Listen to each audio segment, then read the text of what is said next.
Imagine this. You're in a room full of voices, each competing to be heard, yet the quietest person holds the most unsettling power. Friedrich Nietzsche called it the law of the mask. Those who speak least often see deepest. Their silence isn't weakness. It's a calculated retreat into observation, where truths are sharpened like blades. Why do we fear the quiet ones? Because they wield what others lack, the patience to dissect the world's chaos. What do they know that we don't? Society dismisses quiet people as passive, blind to the storm beneath their stillness. Nietzsche saw this as a cultural sickness, a fear of depth. In Beyond Good and Evil, he warned, the strength of the silent is mistaken for emptiness. Carl Jung called it the shadow, the repressed power in those who refuse to perform.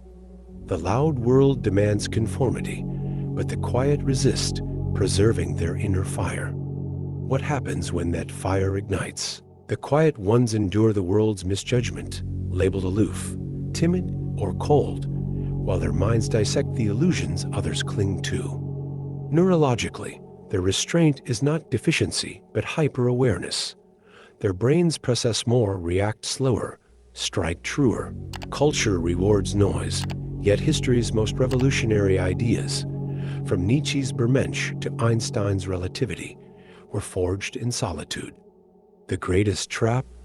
A society that mistakes volume for value, blind to the tectonic shift brewing beneath silence. When will it erupt? The rebellion begins when the quiet realize their power is not in becoming loud, but in weaponizing their depth. Nietzsche's will to power manifests not through domination, but through unshakable perception, turning society's dismissal into fuel. Study the outliers. Kafka wrote in obscurity. Tesla dreamed in silence. Their strength was refusal to explain, to compete, to dilute.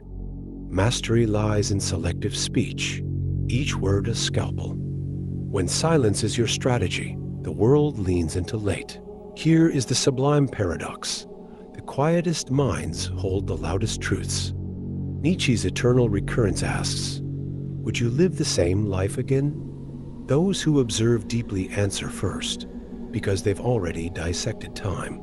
Their silence was never empty.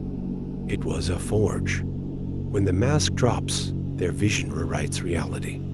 The final truth: stillness is the crucible of genius. Speak only when the world is ready to tremble. Now, what will you do with your silence? The deepest truth is this: silence is not absence. It is presence distilled to its most potent form. Nietzsche's will to power finds its purest expression, not in domination, but in the quiet certainty of those who need no validation. Their restraint is not suppression, but the ultimate act of sovereignty, choosing precisely when to shatter the illusion. In a world addicted to noise, the silent become the architects of reality. Your quietness isn't a void. It's the womb of revolutions yet unborn. The quiet ones have always known what Nietzsche proclaimed. All great truths begin as blasphemies. Their silence was never submission, but a subterranean revolution, a refusal to participate in the theater of shallow validation. While the world mistakes their restraint for weakness, they're practicing the highest form of power, the ability to observe without needing to perform. In the end, history remembers not the loudest voices, but those who spoke only when their words could shatter worlds.